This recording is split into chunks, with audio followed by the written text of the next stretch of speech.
Anggun Baka. Ramadan dapat melaksanakan tugasannya dengan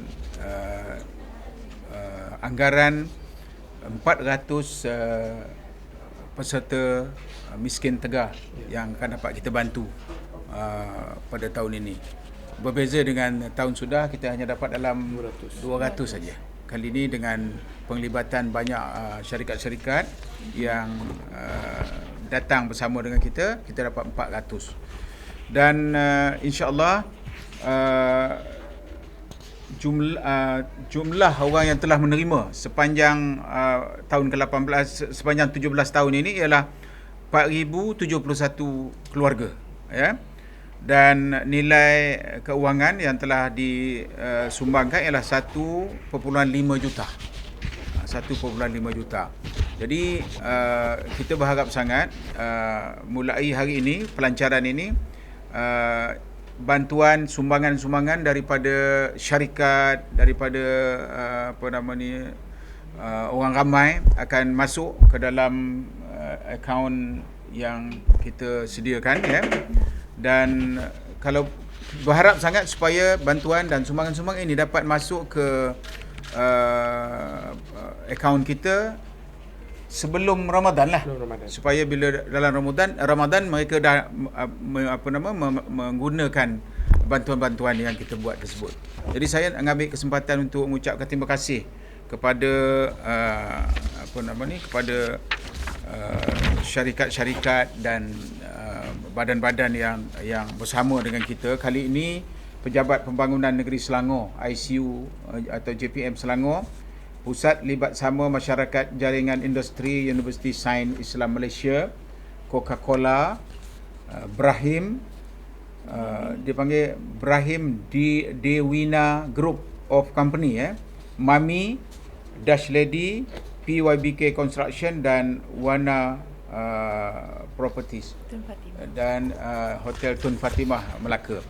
Ada beberapa lagi syarikat yang belum menyampaikan hajat mereka dengan kita. InsyaAllah dengan sumbangan-sumbangan yang ada ini, YBK akan kekal dapat meneruskan tradisi membantu keluarga miskin ini untuk berbuka puasa. Dan kalau ada zakat pula bantu dia dan sebagainya zakat itu, kita harap dia dapat membeli baju rayanya, kan? Dapat nak buat persiapan raya yang akan membahagiakan mereka lah. Jadi YBK memilih untuk memberi sumbangan keuangan. Kemudian dia dikembarkan pula dengan badan-badan yang disebut tadi. Mereka mengikut sekali untuk mengantar bantuan dengan produk-produk mereka kepada kumpulan SASA yang kita dah pilih. Tahun ini insya-Allah collection yang kita dah buat ni, duit sudah ada 60, dah ada 100,000. Dah ada 100,000. Sasaran keseluruhan orang yang akan menerima ni 400. Berdasarkan kepada tahun lalu, ada juga keluarga tu yang 2 orang aja. Jadi kita kurangkan daripada 600 tu kepada 300. Itu yang nanti tadi nampak dari gambar tu, akad tu 300 kerana keluarga tu kecil. Jadi maksimum 5 orang kita bagi 600. Kalau kecil kita bagikan 300. Bersama-sama dengan bantuan tadilah. Miskin Tegar ni, YBK sendiri sebenarnya memang ada bank data kita mengenai Miskin Tegar. Kedua, kita bekerjasama dengan ICU kerana mereka juga ada dipanggil e-Kasih, ya. E-Kasih.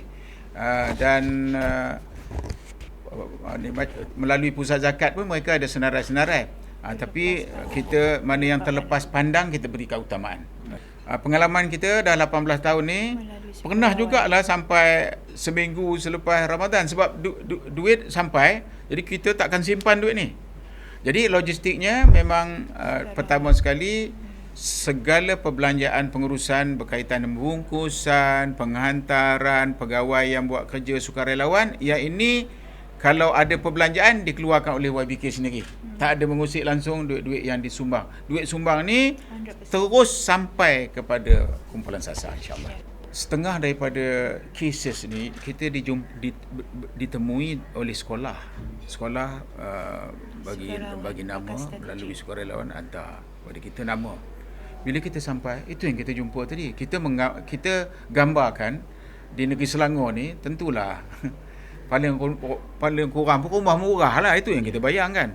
Tapi rupanya rumah itu dindingnya kanvas, atapnya kanvas. Dan bila kita tanya berapa tahun, dah 15 tahun di situ. Terkadang otak kita mula jahat.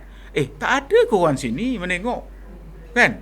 Jadi hal-hal yang macam ni memang tersentuh sangat hati. Tapi kelebihan kita ialah apabila kita turun dengan kerjasama zakat, ICU sebagainya, kita menjadi penjodoh kepada bertemunya mereka dengan mata air bantuan itu sendiri. Terus kasihnya zakat datang bantu semua datang. Itu kerja yang kami seronok ni.